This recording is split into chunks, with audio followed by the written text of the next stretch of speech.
Namo tassa bhagavato arahato samma sambuddhassa. Namo tassa bhagavato arahato samma sambuddhassa. Namo tassa bhagavato arahato samma sambuddhassa. Selamat malam para upasaka upasika sekalian. Selamat berjumpa dalam kesempatan belajar Dhamma pada malam hari ini. Saya hadir untuk memenuhi jadwal kebaktian Wihara Sanghamita Karawang.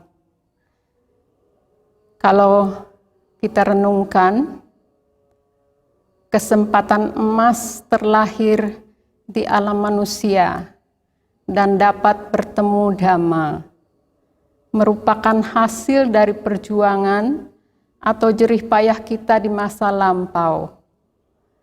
Jadi sayang sekali kalau sampai disia-siakan. Kalau sekarang kita membiarkan kesempatan ini berlalu begitu saja, di masa depan mungkin kesempatan ini semakin jauh dari kita. Sedangkan Dhamma adalah penerang jalan yang kita butuhkan di tengah-tengah kegelapan batin.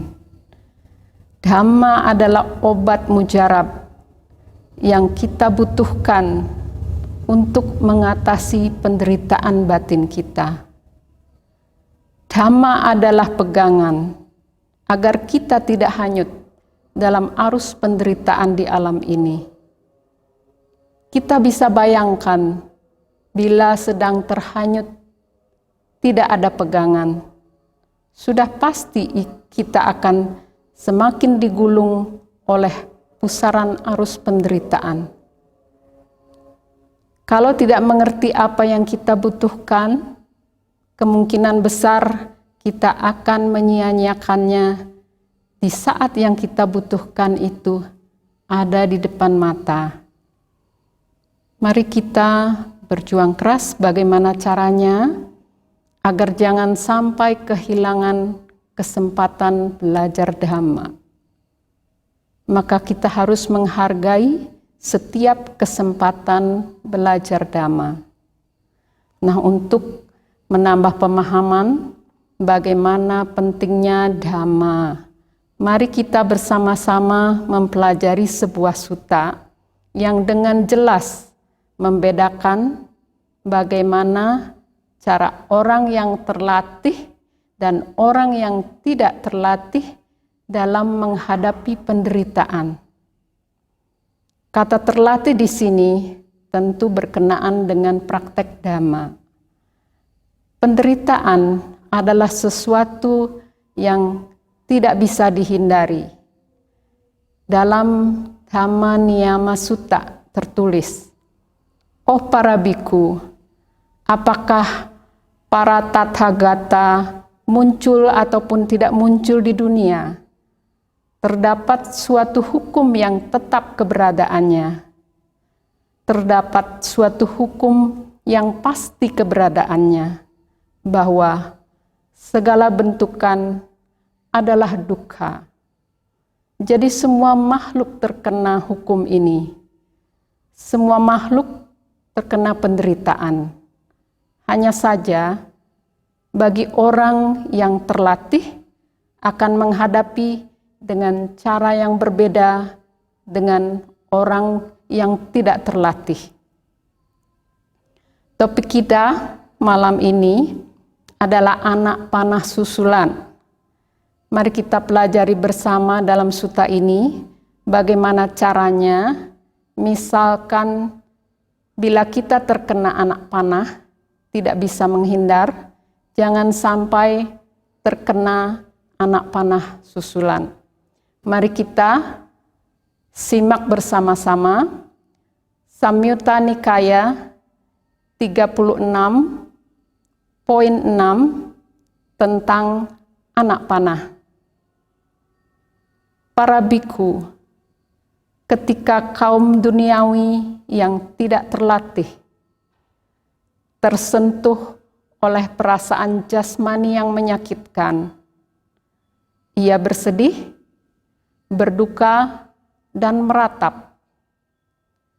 Ia menangis dan memukul dadanya dan menjadi kebingungan. Ia merasakan dua perasaan, yaitu perasaan jasmani dan perasaan batin. Misalkan seseorang ditembak dengan sebatang anak panah, dan kemudian ia ditembak lagi dengan anak panah kedua, sehingga orang itu akan merasakan perasaan yang ditimbulkan oleh dua anak panah.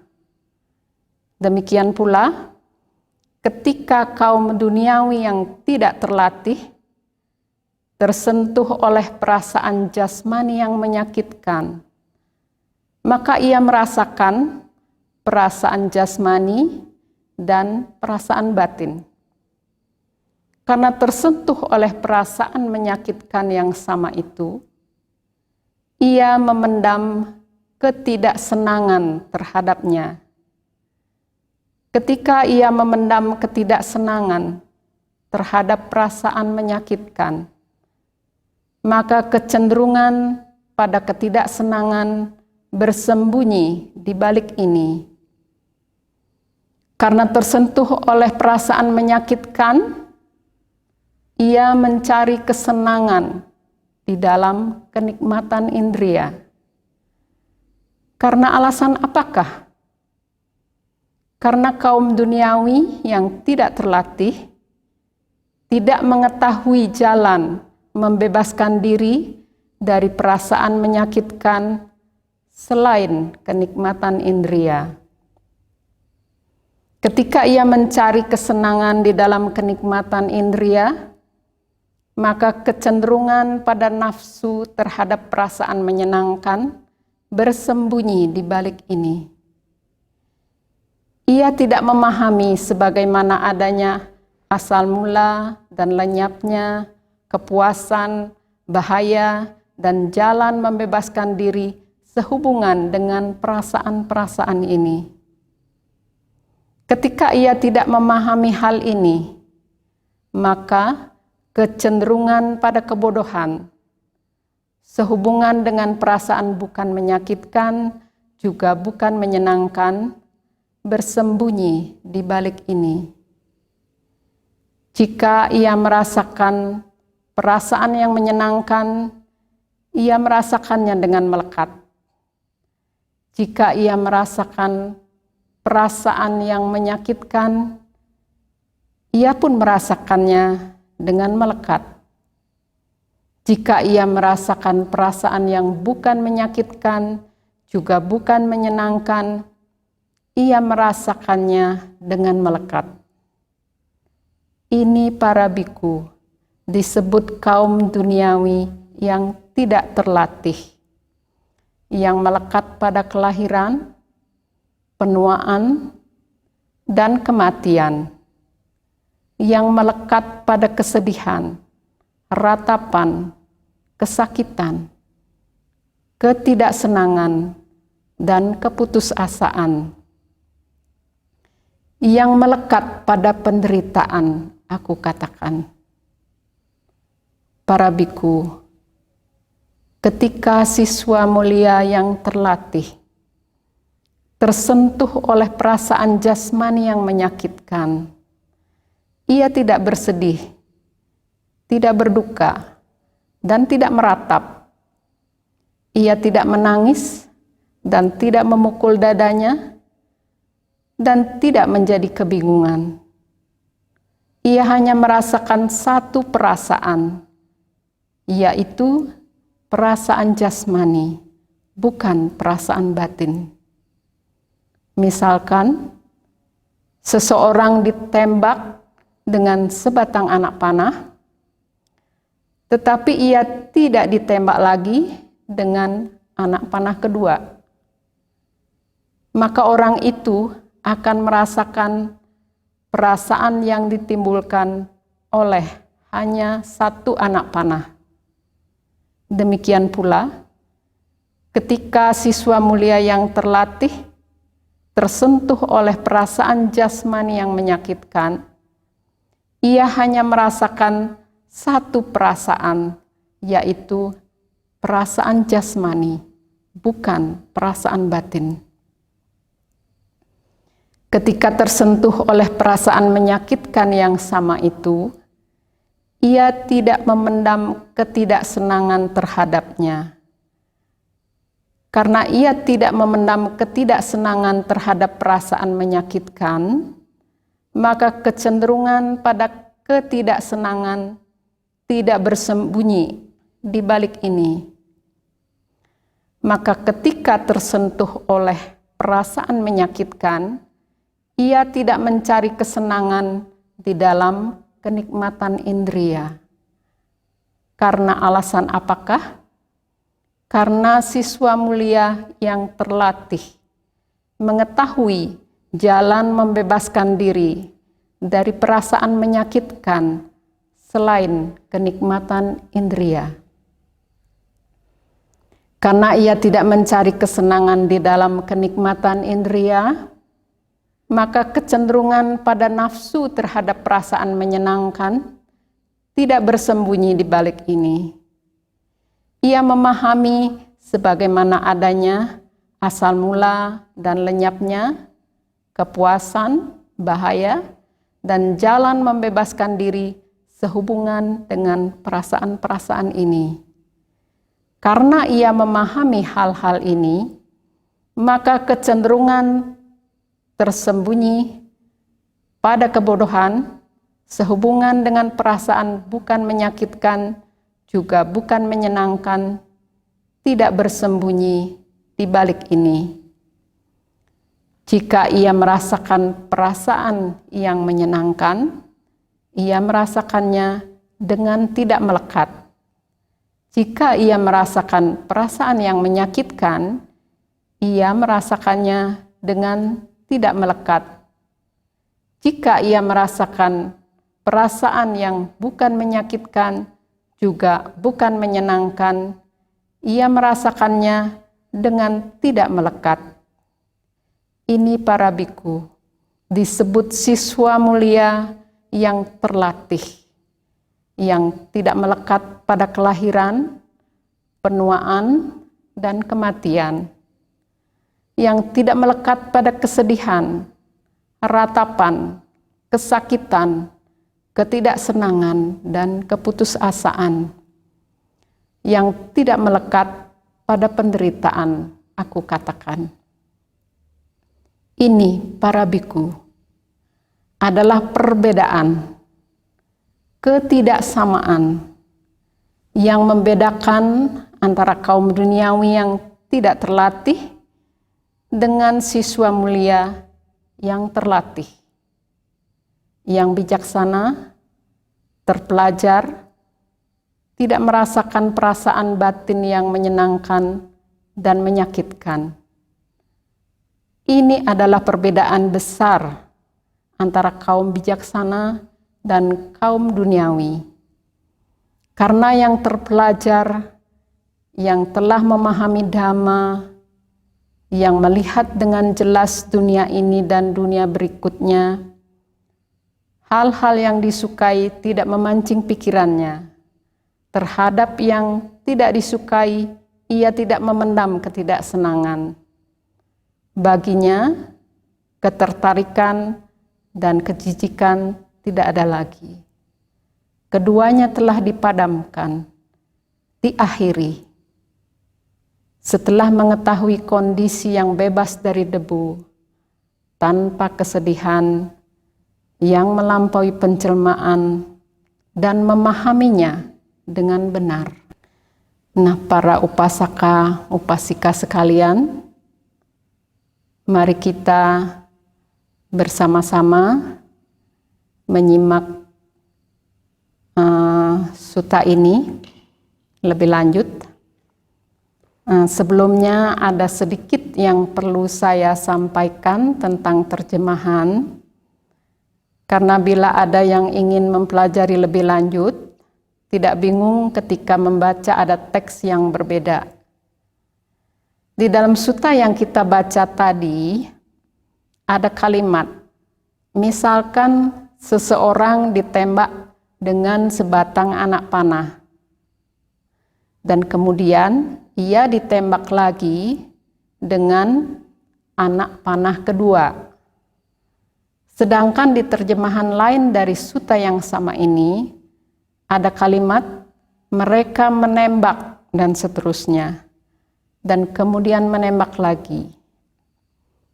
Jadi kedua kalimat tersebut pada intinya menggambarkan ada seseorang yang tertembak, kemudian dia tertembak lagi dengan anak panah susulan atau anak panah kedua. Perbedaan siapa yang menembak tidaklah masalah. Nah, para upasaka, upasika sekalian, dari sutta ini kita dapat melihat dengan jelas bahwa kuncinya ada di tangan kita sendiri.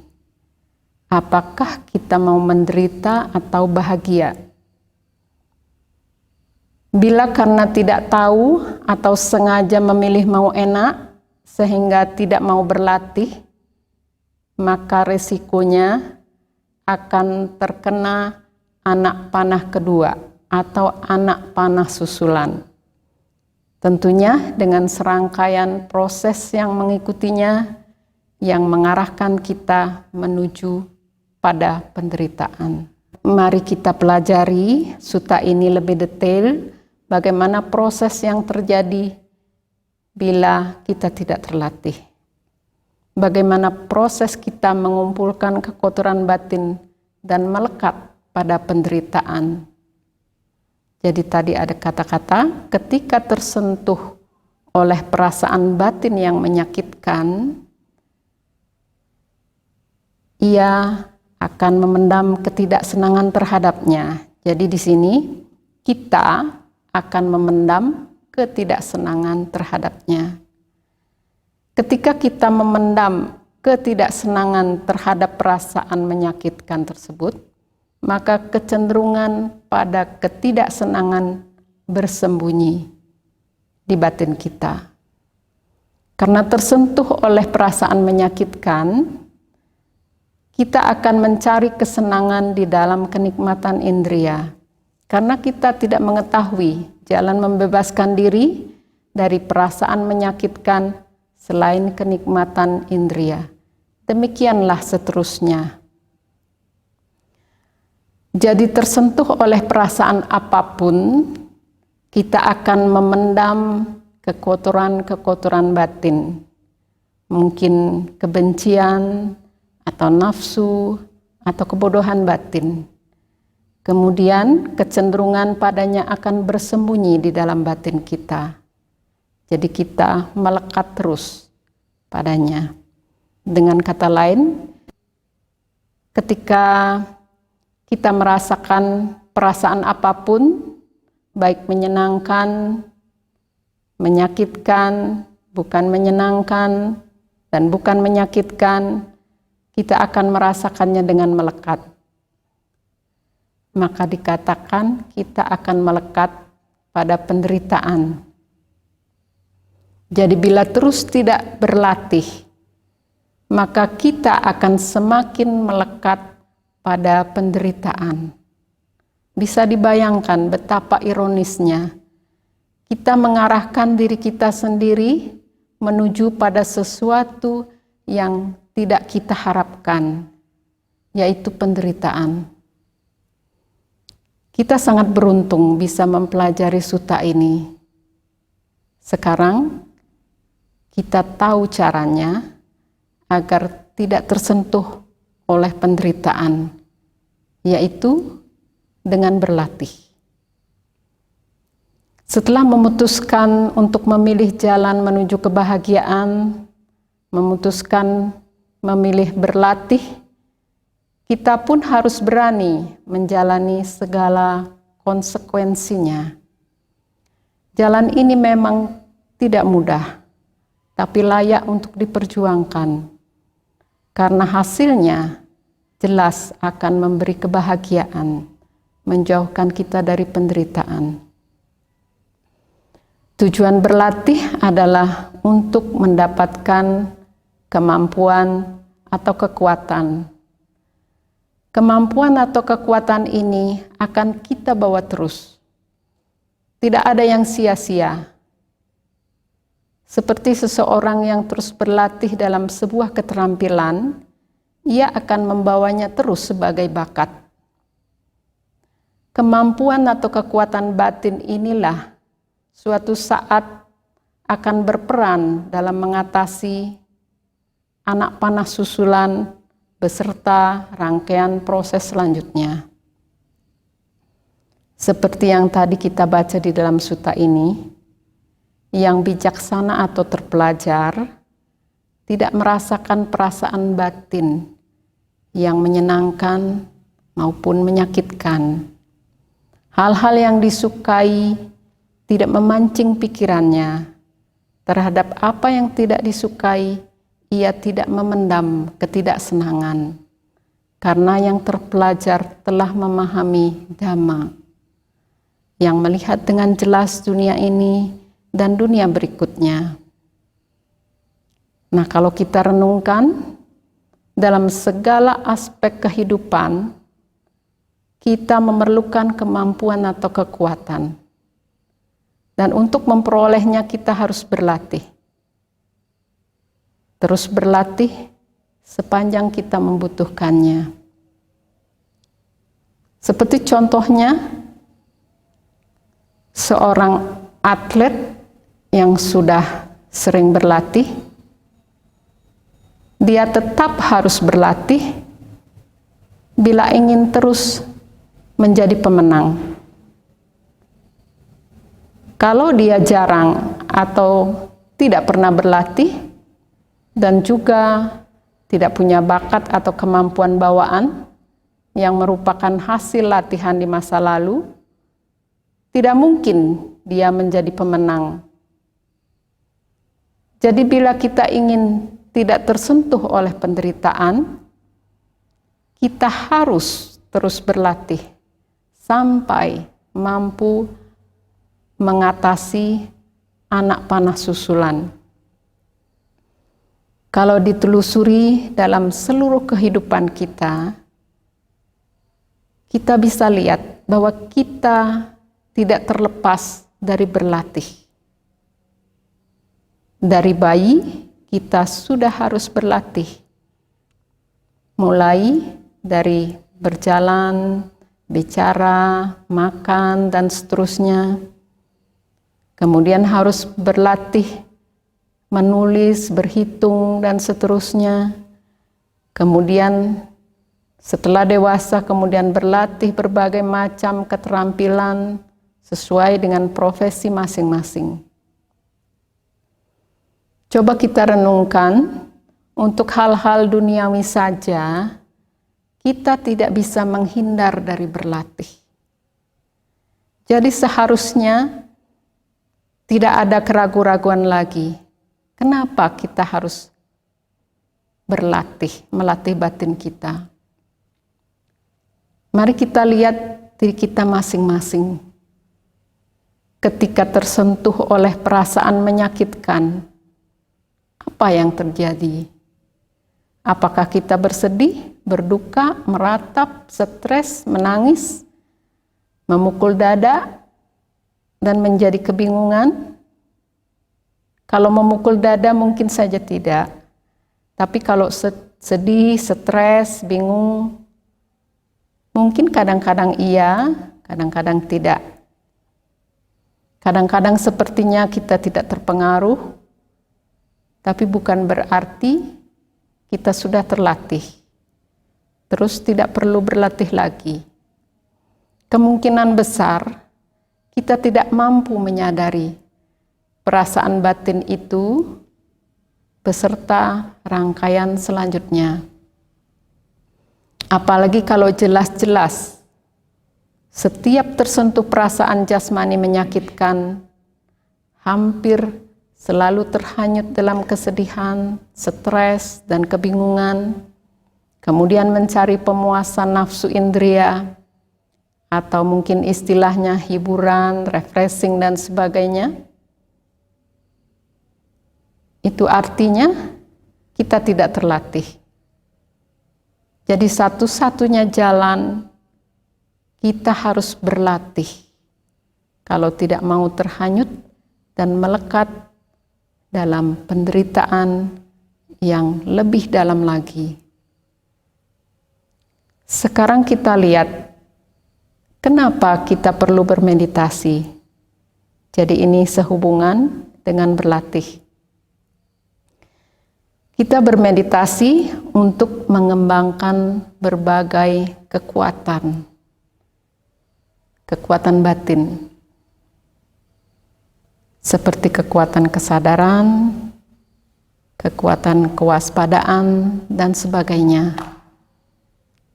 Dengan kekuatan-kekuatan inilah kita akan mengatasi anak panah susulan beserta rangkaian setelahnya. Di dalam Majjhima Nikaya 10 tentang Satipatthana Sutta di bagian penyadaran perasaan dijelaskan bagaimana seseorang menyadari perasaan sebagai perasaan dan tidak melekat pada apapun di dunia. Sedangkan di dalam Anguttara Nikaya kelompok 4 nomor 117 dijelaskan bagaimana kewaspadaan yang terus-menerus harus diciptakan sebagai penjaga pikiran, agar pikiran tidak menyimpan kekotoran batin terhadap apapun yang dapat membangkitkan kekotoran batin. Maksudnya, ketika bersentuhan dengan apapun yang dapat membangkitkan kekotoran batin. Jadi, bila ingin berlatih dengan intensif, kita memang harus meluangkan waktu khusus untuk melatih jasmani dan batin kita melalui bermeditasi. Bagaimana kalau badan pada sakit-sakit, mungkin sakit kaki, punggung, dan sebagainya? Mungkin ada yang tidak mau lagi bermeditasi setelah merasakan perasaan-perasaan tidak menyenangkan ini. Kalau dilihat dari sutta yang kita bahas tadi, sesungguhnya inilah kesempatan untuk berlatih. Bagi yang terus berlatih, tidak meladeni pikiran apapun yang muncul akibat perasaan tidak nyaman itu, pelan-pelan fisiknya terbiasa, batinnya pun mendapat pengalaman luar biasa dalam menyikapi perasaan jasmaninya. Nah, para upasaka-upasika sekalian, dari pembahasan ini kita bisa menyimpulkan bahwa bila tidak ingin tersentuh oleh penderitaan dari luar dengan serentetan akibatnya yang membahayakan, maka kita harus berlatih. Semoga setelah mempelajari sutta ini, kita semakin semangat untuk berlatih. Dan bagi yang belum mulai berlatih atau jarang-jarang berlatih, semoga tergugah untuk berlatih. Dengan semakin banyak yang berlatih, semoga semakin banyak yang merasakan kebahagiaan. Dan juga membawa kebahagiaan dan keharmonisan pada lingkungan sekitarnya. Jadi semoga semua makhluk turut berbahagia dengan usaha kita ini. Sabe sata bawantu sukitata. Sadhu, sadhu, sadhu.